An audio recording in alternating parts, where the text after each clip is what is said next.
धाणं नमो आयर्याणं नमो वज्झायाणं नमो लोये सौवसाहुणं नमः समयसाराय स्वानुभूत्या चकासते चित्स्वभावाय भावाय सर्वभावान्तरच्छदे अनन्तधर्मणस्तत्त्वं पश्यन्ति प्रत्यगात्मनः अनेकान्तमयी मूर्ति नित्यमेव प्रकाशताम् वन्दितु सर्वसिद्धे धुवमचलमणोवमं गतिं पत्ते वोच्छामि समयपाहुड मिणिमो सोय केवली गणिदम्।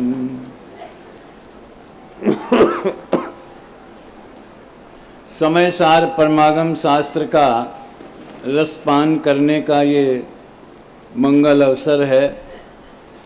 पूरा वातावरण ही भाई साहब ने मधुर स्वरों में और टॉप गियर में समय सार का वातावरण बना दिया है। अपने लिए बहुत सहज सुलभ ये वातावरण हो गया है। कल अपन ने 5वीं गाथा पर चर्चा की थी और 4 कारण ऐसे जिनसे आचार्य देव कहते हैं कि मेरे निज वैभव का जन्म हुआ है। वैभव का अर्थ भी बताया था, जो अंदर में अतीन्द्रिय आनंदमय रत्नत्रय प्रकट हुआ है वही निज वैभव है। पर्याय दृष्टि से सही है तो और जो त्रिकाल है उसकी बात अभी अपन करेंगे। 5वीं गाथा में आगम का सेवन, युक्ति का अवलंबन, तीर्थंकर परमात्मा परम गुरु से लेकर अपर गुरु हमारे गुरु पर्यंत उनका अनुग्रह जिसको कहते हैं गुरु परंपरा से प्रसाद और स्वानुभव, इन 4 बोलों की चर्चा अपन ने की है। यद्यपि आचार्य देव ने अपने लिए बात की है कि इनसे मेरे निज वैभव का जन्म हुआ है, लेकिन संकेत ये है कि तुम भी अपने निज वैभव का जन्म इसी तरह से कर सकते हो। सभी ज्ञानियों ने प्रकट किया है। संत तो प्रचुर स्वसंवेदन में निज वैभव का आनंद लेते हैं। फिर इसमें स्वयं उन्होंने टीकाकार आचार्य देव ने प्रश्न उठाया, को सो शुद्धात्मा इति चेत। जब मैं ये वाक्य स्मरण करता हूँ, मुझे पूज्य गुरुदेव श्री की 90वीं जयंती, उनका वियोग 80 में हुआ और 79 में मलाड में उनका 90वां जन्म दिवस समारोह था और उसमें को सो शुद्धात्मा इति चेत पर उन्होंने 50 मिनट व्याख्यान किया था। 1 घंटे के व्याख्यान में 50 मिनट इस प्रश्न के लिए दिए थे। हम सहज ही अंदाज लगा सकते हैं कि उनके हृदय में कितना पात्र शिष्य बैठा हुआ था जिसको उन्होंने अपनी वाणी में जनता को दिखाया। शिष्य ऐसा होना चाहिए जो हाथ जोड़कर पूछे को सो शुद्धात्मा इति चेत। अब वो गुरुदेव की शैली और उनके वाक्य तो अपन अभी दोहरा नहीं सकते। उनकी जैसी शैली है कि अस्थि की व्याख्या 50 तरह के नास्ती के बोलों से करते। उसने ऐसा नहीं पूछा कि नई फैक्ट्री कैसे खुले। उसने ऐसा, और भाई साहब तो ज़्यादा लंबा इसको कर सकते हैं कि नए मॉडल का मोबाइल कौन सा है, या दुनिया भर की बातें। यहाँ तक कि ये जो भक्ति दयादान व्रतशील संयम इत्यादि हैं, इसके बारे में भी नहीं पूछा। सीधे पूछा कि प्रभु आप अपने अतीन्द्रिय आनंद की प्रचुर स्वसंवेदन की मग्नता को छोड़कर हमारे लिए आप एकत्व भक्त आत्मा दिखाने के भूमिका में आए। गुणस्थान की भाषा में बोलें तो 7वें से गिरकर नीचे 6वें में आए और हमारे लिए आप ये समझ लो ग्रंथ लिखने का इसकी करुणा आपको आई। ऐसा शुद्धात्मा कौन होगा? देखो इसकी एक उपमा, जिनकी वाणी सुनने स्वर्ग से इंद्र भी आते हैं, असंख्य देव भी आते हैं। खैर वे देव तो मात्र मति शुद्ध ज्ञान के धारी हैं, असंयमी हैं। अगर वे आए तो क्या आश्चर्य है। 4 ज्ञान के धारी, मन पर ज्ञान के धारी गणधर देव भी हाथ जोड़कर खड़े रहते हैं जिनकी वाणी सुनने, वो वाणी कैसी होगी, कितनी मिठास होगी। ये तो एक उदाहरण के तौर पे मैंने कहा है। ऐसे ही जिस शुद्धात्मा की बात सुनाने 7वें गुण स्थान वाले मुनिराज 6वें में आए और उन्हें ये करुणा आई। स्तुति अपन पढ़ते होंगे। यहाँ क्या है कि मूल तो ये प्रशिक्षण शिविर है, ये तो बोनस में मिल रहा है माल। असली केंद्र बिंदु तो प्रशिक्षण कक्षाएं और प्रशिक्षण शिविर है। तो इसलिए पूरी जो इसकी प्रक्रिया है कि स्तुति भी हो गए और फिर ये प्रश्न उत्तर हो गए, वो नहीं हो पाता। लेकिन मैं याद दिलाता हूँ, संसारी जीवना भाव मरणो टालवा करुणा करी, सरिता बहावी सुधातणी प्रभु वीर ते संजीवनी। वीर भगवान ने गंगा बहाई, वीर हिमाचल ते निपसी, सो साथी देखी सरित ने करुणा भी नारद ये करी। ये पंक्ति दिखाना मुझे है। मुनि कुंद संजीवनी समय प्राव्रत तणे भाजन। कोसो शुद्धात्मा कैसा है वो समय सार। इस पर गुरुदेव 50 मिनट बोले और उसके उत्तर में ये 6वीं गाथा आई। कई गाथाएं ऐसी अपने आप में चमकती हैं और कई गाथाओं को टीका ने चमका दिया। 17वीं 18वीं गाथा उसमें तो उदाहरण दिया है और आत्मा को जानने वगैरह की प्रेरणा दी है। आज आंधी की आशंका ज्यादा बताई गई है, इसलिए जो व्यवस्थापक हैं वो अगर कुछ व्यवस्था करना हो तो सोच ले हैं। तो 17वीं 18वीं गाथा ने तो उदाहरण दिया है, सिद्धांत नहीं है। लेकिन टीका ने तो आबाल गोपाल सबको सदा काल भगवान आत्मा अनुभव में आ रहा है, ऐसी टीका लिख करके 17वीं 18वीं गाथा को भी टॉप गियर में रख दिया। अच्छा शब्द है। लेकिन 6वीं गाथा जैसी गाथा वैसी टीका। गाथा भी स्वयं में दमदार है। इसी तरह से और भी हैं, 11वीं हैं, 14वीं 15वीं हैं, ख्याल में आए ना।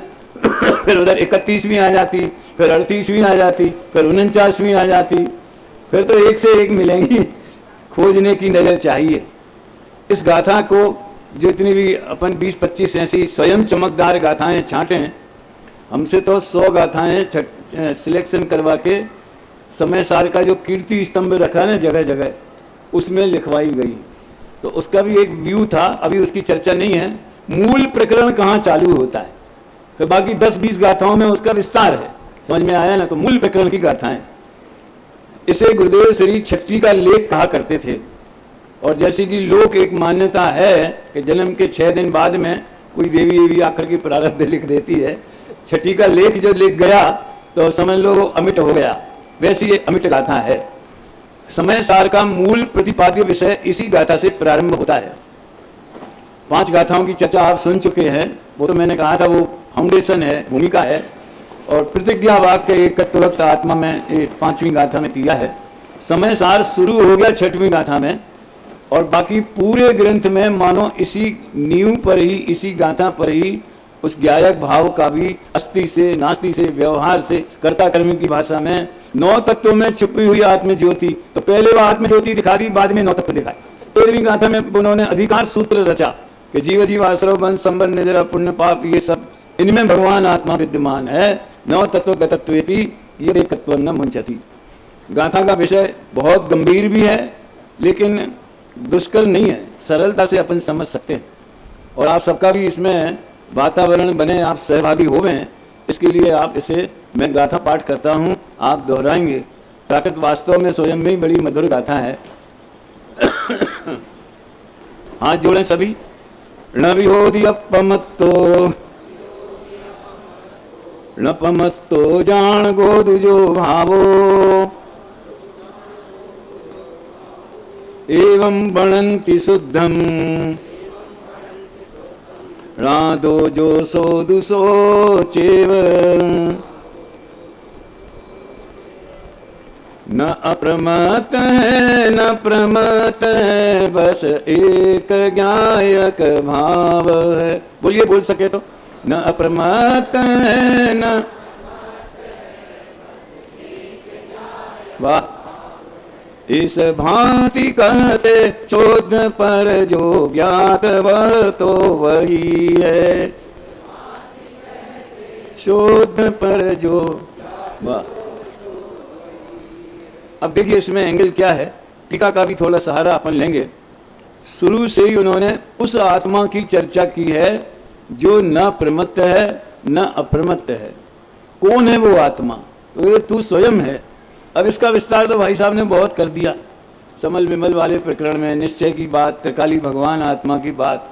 इसका मूल विषय तो वो ही है, लेकिन शैली देखिए गाथा की। नास्ति से उसका परिचय पहले दिया, जो प्रमत्त भी नहीं है अप्रमत्त भी नहीं है। ये शास्त्रीय भाषा है। प्रमत्त का मतलब जैसा अपन समझते हैं कि बैठे बैठे ऊँघ रहे हैं, नींद आ रही है, प्रमाद आ रहा है, हाथ पैर पे भारीपन लग रहा है, ऐसा जो अपना शारीरिक प्रमाद है लौकिक, उसकी चर्चा नहीं है। आचार्यों की दृष्टि में तो प्रमत्त भाव भी बहुत ऊंचाई तक गया है। दादा तो अपनी सभा में प्रायः लोगों से पूछा करते हैं कि समय सार की रचना तीव्र कषाय में हुई है कि मंद कषाय में हुई? बड़ा विचित्र है यार, है? और कोई रचना नहीं की, बनारसी दास जैसा नवरस काव्य नहीं लिखा, लौकिक रचनाएं नहीं करी, शुद्धात्मा की बात बताई, तो महामंद कषाई होगा। तभी तो टोडरमल जी तो शुद्धात्मा की रुचि वाले को मंद कषाई कहते। कोई मंद कषाय आदि का कारण पाकर ज्ञानावरण आदि का क्षय उपशम हुआ। तो जो थोड़ा स्वाध्याय करते हैं उन्हें कठिन नहीं लगेगा। अकेली संजन मंदता तीव्रता तो हर एक में होती, शुभ में भी होती है अशुभ में भी होती। और हमें ऐसा लगता है कि जो सौधर्मेंद्र क्षीर समुद्र का जल ला करके बाल तीर्थंकर का जन्माभिषेक करते हैं और तांडव नृत्य करते हैं, तो केवल ज्ञान हो जाता है, तो समोषण रचते हैं, कितना उत्कृष्ट शुभ भाव है। लेकिन करणान योग के हिसाब से देखें वो साधारण ही शुभ भाव है, उसको नीचा तो कहना ठीक नहीं है। साधारण शुभ भाव है। असली गहन शुभ भाव तो आप समझ लीजिए करण लब्धि में जो मोह की महामंदता में जो जीव के अंतर्मुख होने के परिणाम है, वे भी शुभ विकल्प है। मिथ्यात्व का उदय तो वहां भी है ना, उसी से निर्जना चालू करी है उन्होंने करण लब्धि से। मुझे एक विकल्प आता है परमात्मा जी, मैं रोला शतक बहुत सुनता हूँ, तो उसके शायद 43वें छंद में ये बात आ गई कि करण लब्धि में ही रत्नत्रय का जन्म हो जाता है। तो मुझे विकल्प खटकता है, कहीं आप लोगों से इसकी चर्चा हुई होगी क्या, कि किस अपेक्षा से ये बात आई है। अपन को तो इस प्रसंग में याद आ गया, वो गहन मतलब सबसे उत्कृष्ट शुभ भाव जिस पर निर्जना का भी आरोप कर दिया, या जिसके बाद गारंटी से दर्शन मोह नष्ट होने वाला, उपशम होने वाला है।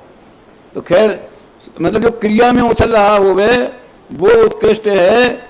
ये हमारी लौकिक दृष्टि है। असल में तो जो भाव में जिसमें चिंतन मात्र का भी विकल्प बहुत मंद हो गया हो वो उत्कृष्ट शुभ भाव।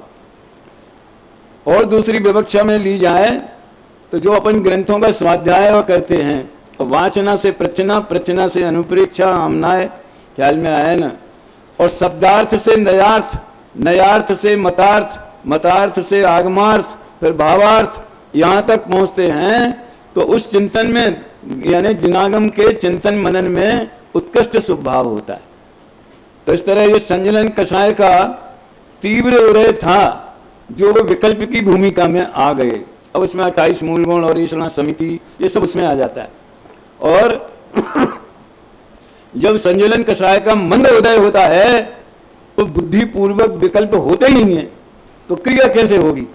तो इस तरह से आचार्य देव ने उस भूमिका में आकर ये शुद्धात्मा लिखा, और उसका परिचय प्रमत्त और अप्रमत्त, यानी पहले से छठवें तक का गुण स्थान प्रमत्त ग्रुप का है।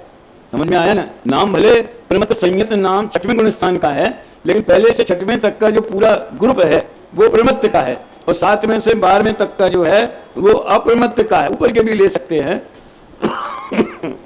उससे कहा कि वो प्रमत्त भी नहीं है और अप्रमत्त भी नहीं है।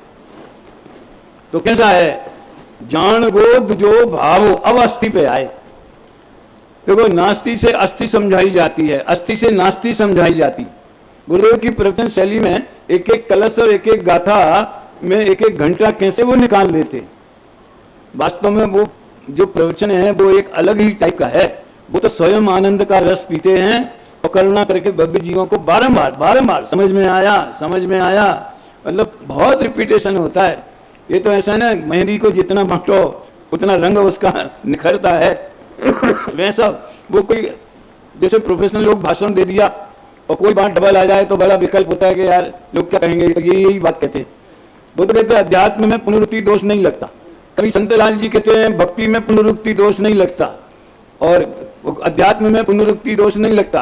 तो इसका वो मंथन करते हैं तो नास्ति से अस्ति समझाई। क्यों? हमारा परिचय उन्हीं से है ना। जैसे क्षमा समझने के लिए क्रोध से समझाना पड़ता है। धर्म के 10 लक्षण में ये प्रयोग किया है, क्षमा के अभाव का नाम क्रोध है। वास्तव में ये धर्म के 10 लक्षण में ये शैली, क्षमा के अभाव का नाम क्रोध है, लेकिन हम क्रोध नहीं करने को क्षमा कहते हैं क्योंकि हम उन्हीं भावों में वर्तमान पर्याय में रंगे हुए हैं। क्रोध का ही परिचय है, इसलिए उससे समझाया जाता है। अब जाणगोद जो भावों पर चर्चा करना बड़ा आवश्यक है।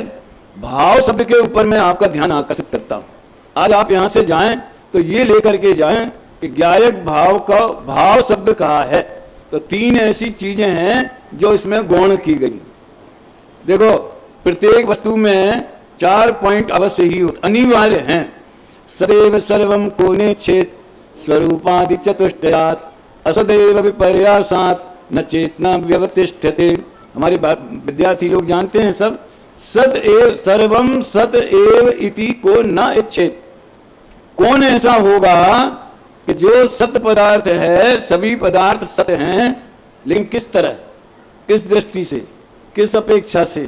स्वरूप आदि चतुष्टयात्। एक होता है अनंत चतुष्टय और एक होता है स्वरूप। और भी बहुत से चतुष्टय, अनंत अनंत प्रत्याख्यान जी भी चतुष्टय है। 4 का ग्रुप माने चतुष्टय। अनंत भगवान को जो प्रकट होता है, अनंत चतुष्टय के धनी तुम ही हो सिरताज, मुक्ति बधु के कंत तुम, 3 भुवन के राज। वो कौन सा अनंत चतुष्टय है भैया? वो है घाती कर्म के क्षय के निमित्त से प्रकट होने वाले अनंत ज्ञान, अनंत दर्शन, अनंत सुख और अनंत वीर्य। वो हैं अनंत चतुष्टय। अनंत भगवान का लक्षण है। वो समोसरण की रचना और दिव्य ध्वनि वो तीर्थंकर का लक्षण है। वो अनंत भगवान का लक्षण नहीं है। भगवान तीर्थंकर और भगवान का अंतर अपनी बाल बोध में 3रे पाठ में पढ़ा दिया। सभी तीर्थंकर भगवान होते हैं, लेकिन सभी भगवान तीर्थंकर नहीं। जब हम पढ़ाते थे ना इसमें पाठशालाओं में, तो उदाहरण देते थे, सभी डॉक्टर मनुष्य होते हैं, लेकिन सभी मनुष्य डॉक्टर नहीं होते। व्यापक भाव है। अभी अपने को स्व चतुष्टय की बात करनी। तो स्व चतुष्टय कौन से? द्रव्य, क्षेत्र, काल और भाव। तो ज्ञायक का उन्होंने आत्मा का, शुद्धात्मा का, कोश और शुद्धात्मा इति चेत, इस प्रश्न का उत्तर दिया। तो जान हो दुजो भावो, इसका संस्कृत है नापि भवत्य प्रमत्तो न प्रमत्तो ज्ञायकस्तु यो भाव। यो ज्ञायक भाव, जो ज्ञायक रूप है, ज्ञायक स्वरूप है, ऐसा भाव। तो ये भाव पक्ष को समझने के लिए चारों को थोड़ा संक्षेप में समझना जरूरी है। कौन कौन से 4? द्रव्य, क्षेत्र, काल और भाव। द्रव्य माने क्या? वो तो गुणों के समूह को द्रव्य कहते हैं सामान्य रूप से, अपन ये परिभाषा सब जानते हैं। लेकिन वह मूल पदार्थ, वह मूल वस्तु जो किसी निश्चित क्षेत्र में रहती, जिसका कोई स्वयं का काल होता है, स्वयं का काल, चाहे वो त्रिकाल हो चाहे स्वकाल हो। काल द्रव्य से संबंध नहीं है। जरा अच्छी बढ़िया बात है, बहुत ज्यादा सूक्ष्म भी नहीं है। ये क्षेत्र, काल और भाव किसमें रहते हैं? अनादि अनंत कौन है? समझ में आया ना? असंख्यात प्रदेशी कौन है? जीव द्रव्य है, असंख्यात प्रदेश क्षेत्र है, अनादि अनंत काल है और ज्ञायक एक भाव है। अब यहां ये शंका नहीं करना कि एक ही भाव है, मूल भाव नहीं है, एक ही भाव है। नहीं नहीं नहीं, ये तो शुरू से भी कहते जाएंगे और अंत में परिशिष्ट में भी कह दिया कि हम आत्मा को शुरू से ज्ञान मात्र कह रहे हैं। तो उसमें एक ज्ञान ही गुण है, दूसरा कोई गुण नहीं है, ऐसा मत समझना। ज्ञान मात्र आत्मा में अनंत शक्तियां उछलती हैं। लेकिन मुझे तो यहां इस पर वजन देना है। ज्ञायक एक भाव है। चारों का वस्तु की संरचना में उसके अस्तित्व में, उसके सत में, उसके होने में चारों का एक समान योगदान है। आप कल्पना कीजिए, मूल वस्तु है ही नहीं और असंख्यात प्रदेशी है कौन, अनंत प्रदेशी है कौन? अरे कोई पदार्थ तो होगा जिसका विस्तार होगा। मैं तो उदाहरण देता हूं, अंतरराष्ट्रीय कानून जो है ना, इंटरनेशनल, ये लोग कहते हैं खालिस्तान के राष्ट्रपति बन गए, रहते कनाडा में, और कहते हैं हम खालिस्तान के राष्ट्रपति। खालिस्तान है कहां? तो हमने बना लिया है नक्शे पे अपने दिमाग में। लेकिन कानून बोलता है कि देश किसे कहते, राष्ट्र की मान्यता दुनिया की जो संस्था है बड़ी, वो किसे मान्यता देगी देश को? ललितपुर देश नहीं है, उत्तर प्रदेश भी देश नहीं है, प्रदेश है। भारत देश है जिसमें 29 कितने 29 प्रदेश हैं। इसकी चर्चा पंचाध्यायी में बहुत मजेदार आई है। देश प्रदेश वगैरह की चर्चा पंचाध्यायी में बहुत सुंदर आई है। तो उस देश का एक निश्चित भूभाग होना चाहिए, पहली शर्त ये। कहां से कहां तक? लौट रहा सागर चरणों में, सिर पर मुकुट हिमालय। आप लोगों ने नहीं पढ़ी हो, तुमने पढ़ी दीर्घेश ये कविता, हमारे कोर्स में थी बाल भारती में। लौट रहा सागर चरणों में, सिर पर मुकुट हिमालय, जन्मभूमि हम सबको प्यारी, भारत माता की जय है। एक निश्चित भूभाग होना चाहिए और उसमें एक समाज या एक समझ लो नागरिक उसमें रहने वाले होना चाहिए। उनका एक सुनिश्चित संविधान होना चाहिए। ये है राष्ट्र की शर्त। तो द्रव्य की क्या शर्त है कि जिसका एक निश्चित क्षेत्र होवे, निश्चित काल होवे, तो द्रव्य तो होवे कम से कम। बिना क्षेत्र के विस्तार के आप द्रव्य की कल्पना करके देखो। परमाणु को भी कम से कम एक प्रदेश तो स्वीकार किया ही गया, भले हमारे इंद्रियों के द्वारा नहीं जाना जाता। दो द्रव्य एक प्रदेशी हैं, कौन कौन से? परमाणु और कालाणु, वो दोनों एक प्रदेशी हैं, बाकी बहुप्रदेशी है। ठीक है। अब ऐसे द्रव्य की कल्पना करो जिसका कोई काल नहीं है। किसी वीआईपी को फोन किया, आपको ललितपुर आना है, हाँ जरूर आएंगे। कब आएंगे? काल नहीं है, काल नहीं बता सकते, मतलब टालम टोली हो रही है। हाँ कोशिश करेंगे, देखेंगे कैसा होता है, क्या होता है। समझ में आया ना? बस संक्षेप में ये समझ लो, प्रबुद्ध जनता है। क्षेत्र काल और भाव के बिना राष्ट्र तो है, लेकिन राष्ट्र में कोई शक्तियां नहीं है उसके पास। हम आजादी के पहले भी भारत राष्ट्र था, अगर होता ही नहीं तो परतंत्र है, ऐसा कैसा कहते? ख्याल में आया ना? हम अंग्रेजों के अधीन थे लेकिन भारत था कि नहीं?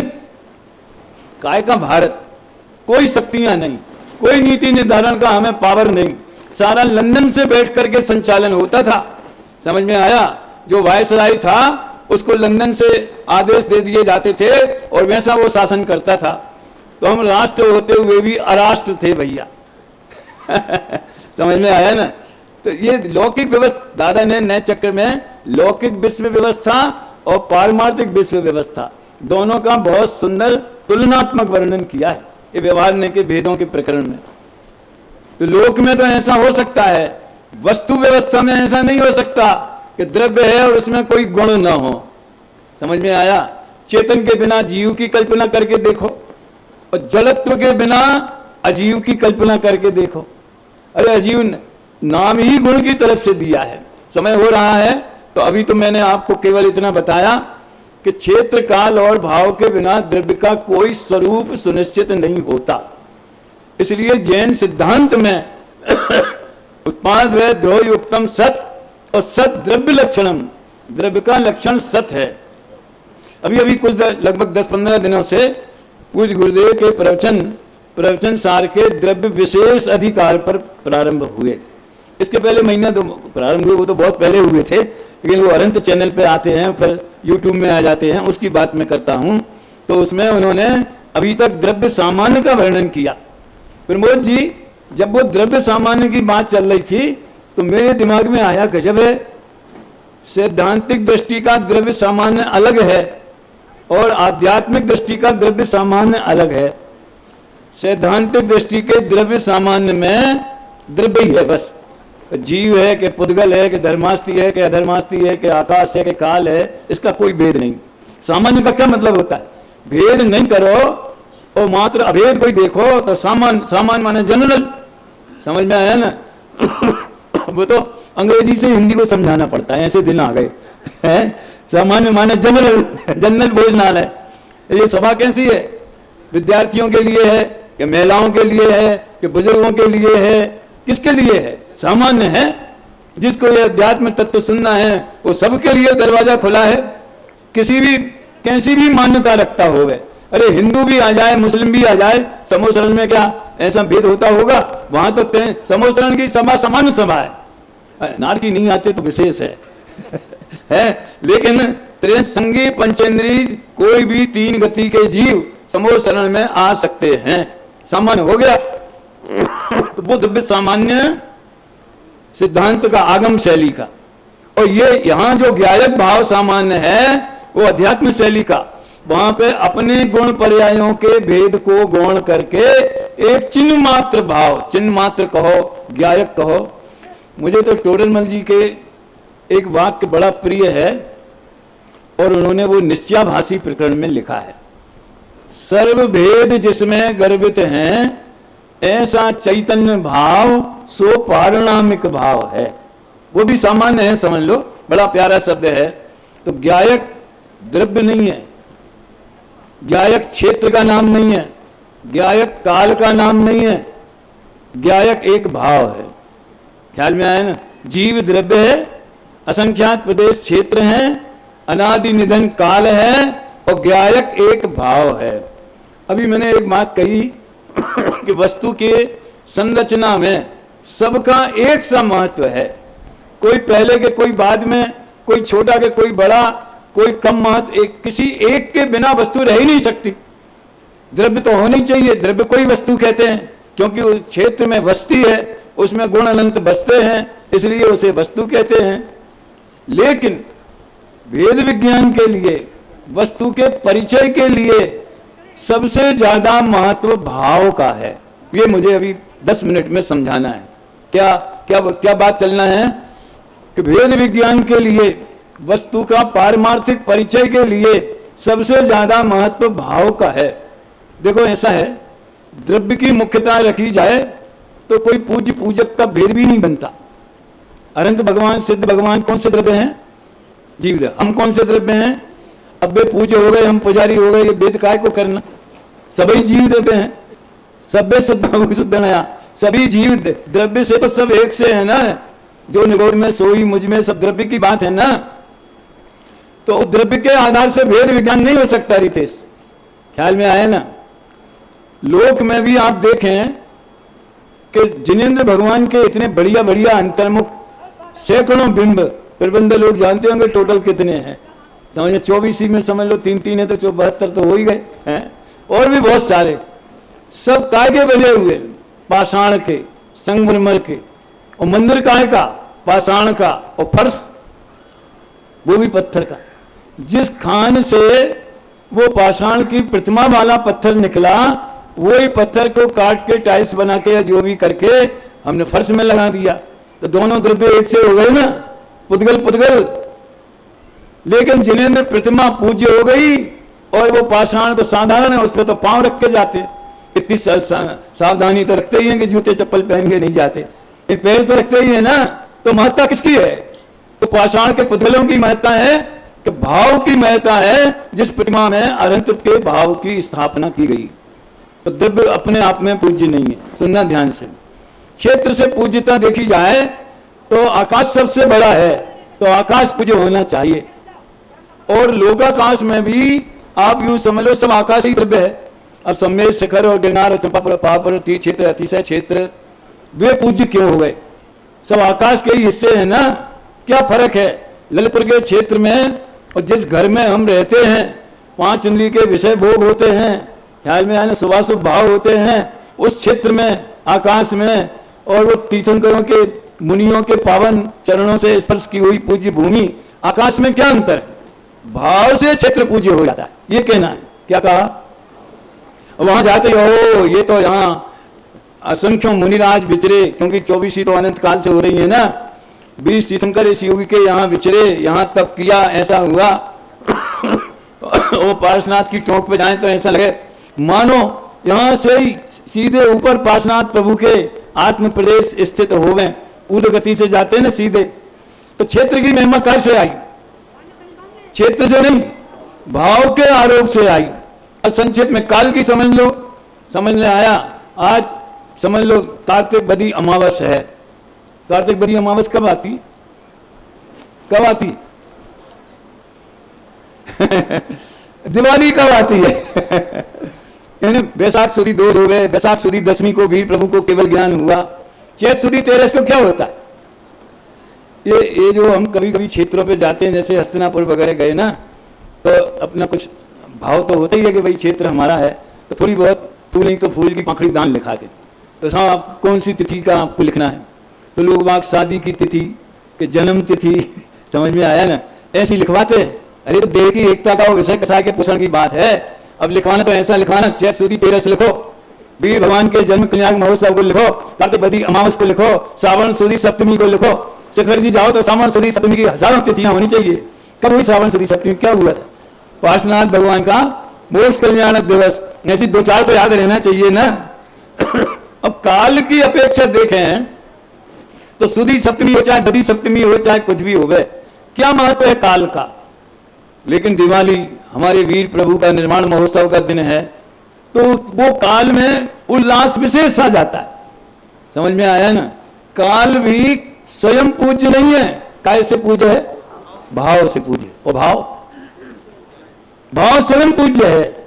और भाव के तो बहुत विस्तार हैं। जीव के कितने भाव बताए तत्वा सूत्र में? 5 भाव। उन 5 भावों के भेद प्रभेद कितने होते हैं? 53 भाव। समझ में आया ना। तो आप तत्वा सूत्र है ना, उसके विशेष बिंदु कौन ले रहा? मनीष जी ले रहे। हाँ आप देखिए 53 भावों का वर्णन है। बस एक बात सोच लो, उन 53 भावों में ज्ञायक भाव कहां बैठा है? जीव क्या है? औपसमिक छायको भावो मिश्रस्य जीवस्य स्वतत्वम औदिक पारिणामिक। सूत्र में तो पारिणामिक में ज्ञायक को बिठा दो, और टीकाओं में फिर शुद्ध पारिणामिक अशुद्ध पारिणामिक वो भेद अलग है। सर्व भेद जिसमें गर्भित हैं, गुण स्थान के मार्ग गर्भित हैं। देखो उड़ाते हैं, निषेध करते हैं, अचल जी ऐसा नहीं कहते कि हम उनको मानते ही नहीं। समझ में आया ना। वो उसमें गर्भित हैं। गर्भित का मतलब है वो हमारी दृष्टि में नहीं है, वस्तु व्यवस्था में तो है। तो सर्व भेद जिसमें गर्भित हैं, ऐसा चैतन्य भाव वो ज्ञायक भाव है। ज्ञायक जीव द्रव्य पूज्य नहीं है, ध्यान देना। वो द्रव्यार्थिक नय में शुद्ध जीव ले लेते, वो अलग बात है कथन शैली में। जीव द्रव्य से पूज्य नहीं, क्षेत्र से पूज्य नहीं है, अनादि अनंत है। काल भी अनादि अनंत है, आकाश भी अनादि अनंत है। कौन सी बड़ी बात है? जीव ही क्यों अपने को अभिमान करेगा मैं अनादि अनंत हूं, लेकिन मेरी महिमा मात्र द्रव्य क्षेत्र और काल से नहीं है, भाव से है। और भावों में संसार और संसार के कारण ये भी सब भावों में समाये हुए हैं। मोक्ष और मोक्ष का कारण ये भी भावों में समाया हुआ है, 53 भावों में। समझ में आया। और एक परम शुद्ध निश्चय का विषय जो ज्ञायक एक भाव है, वो सर्वश्रेष्ठ भाव है। उसको नहीं भूलने से ही आश्रय और बंध और पुण्य पाप रूप भाव हैं, और उसको लक्ष्य बनाने से ही वो कुछ नहीं करता। बस एक उदाहरण देकर बात पूरी करता हूं। मैं तो ये ज्ञायक भाव के लिए या परम पारिणामिक भाव के लिए द्रोणाचार्य की मूर्ति का उदाहरण देता हूं। द्रोणाचार्य का नहीं, उनने तो अर्जुन को सिखाया था, लेकिन एकलव्य को किसने सिखाया? उसने मूर्ति बना ली और देख देख के सीख गया। ऐसे रत्नत्रय कहां से आया? अरे ज्ञायक को देखा, वो पर्याय में रत्नत्रय पैदा हो गया। ज्ञायक ने थोड़ी कुछ किया। अहो चित्त परम अकर्ता नाथ, अरे वह निष्क्रिय तत्व विशेष, अपरिमित अक्षय वैभव कोश सभी ज्ञानी का वह परिवेश। तो ज्ञायक भाव ज्ञायक स्वयं से ही पूज्य है, इसलिए भाव से ज्ञायक का परिचय दिया। शुद्धात्मा कोश और शुद्धात्मा इति चेत का उत्तर ज्ञायक एक भाव है। टीका के आधार से थोड़ी चर्चा अपन आगे करेंगे, अभी यहीं विराम लेते हैं।